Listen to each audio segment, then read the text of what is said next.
Je vous invite à vous abonner et à déclencher la petite cloche des notifications puis de cocher sur l'onglet Toutes pour recevoir une alerte lors de la publication de nos nouvelles vidéos.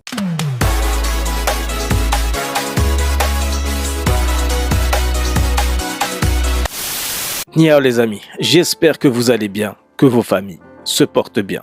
La politique diplomatique désastreuse du Marzen concernant son chantage à la reconnaissance du Sahara est plutôt une bonne chose, contrairement à ce que l'on pourrait croire. Elle est plutôt ce qui pouvait arriver de mieux en ce moment au peuple marocain. Avant de vous faire part des raisons de mon relatif enthousiasme, je ferai un bref résumé de la situation pour ceux qui ne sont pas encore au fait des derniers rebondissements concernant la rupture diplomatique entre l'Espagne et le Maroc. L'histoire débute à l'hospitalisation en Espagne du président de la République arabe sahraouite démocratique et du Front Polisario, Brahim Ghali, pour se soigner du Covid-19.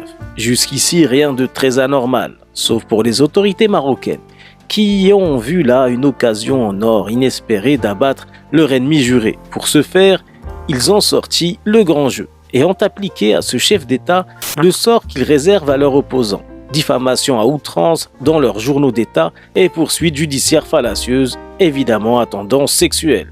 Juste pour info, les chefs d'État bénéficient d'une immunité diplomatique totale et ne peuvent donc être poursuivis en justice. Le Maroc demande donc l'impossible à l'Espagne. Et si cela était possible, le roi du Maroc devrait être le premier à être poursuivi pour tous les crimes perpétrés à l'encontre du peuple marocain. On se demande parfois par qui est conseillé tout ce beau monde. L'Espagne ne réagissant donc pas au sornettes du Marzen, le petit royaume autocratique à l'ego boursouflé par des décennies d'impunité face à ses crimes et ses agissements barbares à l'égard de son peuple, a décidé d'appliquer la plus sévère des punitions en ouvrant les vannes de l'immigration clandestine. Plus de contrôle aux frontières terrestres et maritimes de Ceuta et Melilla, où s'engouffre une partie du pauvre peuple marocain qui ne demande qu'un échappatoire à la prison à ciel ouvert qui lui sert de pays.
Encore une fois, le peuple marocain est utilisé pour peser dans la balance diplomatique. Il est pour la famille royale dirigeante une vraie monnaie d'échange, telle des esclaves à qui on donne un prix pour qu'ils n'aillent pas envahir la belle Europe. Quand ils ne sont pas employés à poser des bombes aux quatre coins du globe pour faire bénéficier aux pays victimes de l'expertise antiterroriste de M. Hamouchi, ou qui n'enrichissent pas les holdings royales en consommant les produits et services qu'on leur impose, les pauvres Marocains sont encore une fois au centre des tensions diplomatiques dont le royaume chérifien semble se délecter ces derniers temps. Après cet aperçu de la situation, voici comme promis la bonne nouvelle.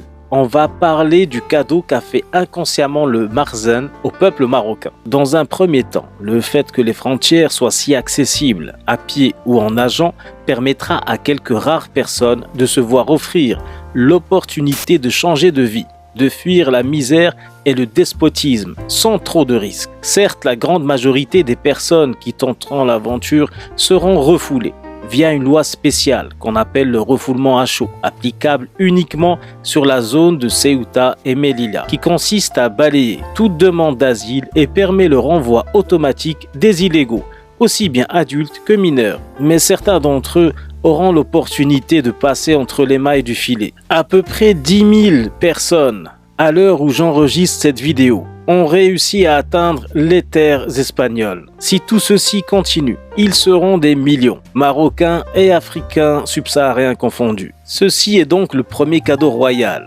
Concernant les malheureux qui n'ont d'autre choix que de partir de cette manière, ils tenteront l'aventure à moindre frais et sans trop de risques pour leur vie. Petite parenthèse, pour ceux que j'entends déjà dire que tout ce monde devrait rester au pays et faire la révolution. Je leur dirai que la révolution, si elle se fait, elle se fera avec des gens qui en ont la profonde conviction.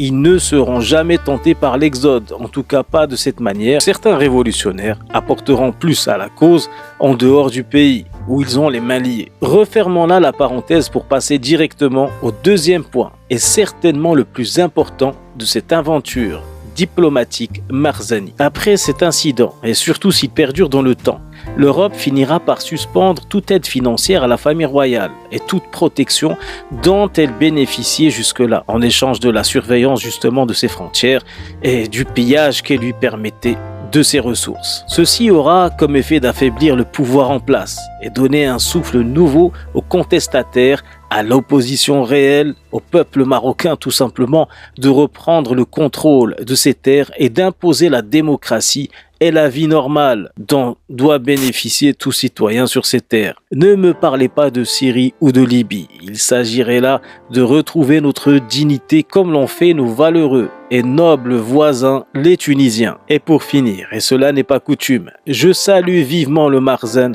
d'avoir agi de la sorte envers l'Europe, qui a fermé les yeux sur la souffrance du peuple marocain, comme dit plus tôt, pour son seul et unique intérêt. La voilà, cette belle Europe des droits de l'homme, qui subit maintenant l'erreur qu'elle a faite de passer des accords avec des pays instables et dictatoriaux, qui bousillent la vie de leur population, en les faisant vivre au Moyen-Âge, pendant qu'eux se pavanent dans le faste et vivent dans le futur. L'Espagne et l'Europe tout entière vont souffrir si le problème n'est pas résolu. Il risque d'y avoir la plus grande vague d'immigration que la planète ait connue. Croyez-moi que si cela continue, l'Afrique se videra de la plupart de sa population à travers Ceuta et Melilla. Médiatiquement, le Marzen est cuit. Le monde entier voit les agissements détestables qu'il opère avec son peuple et envers les pays voisins. Et croyez-moi, les déclarations étonnées et hypocrites de la diplomatie espagnole qui ne pense pas que ces incidents soient une réponse à l'affaire Brahim Rally, ni le silence du Maroc sur le sujet ne changeront rien au bourbier dans lequel s'est empêtré le royaume chérifien.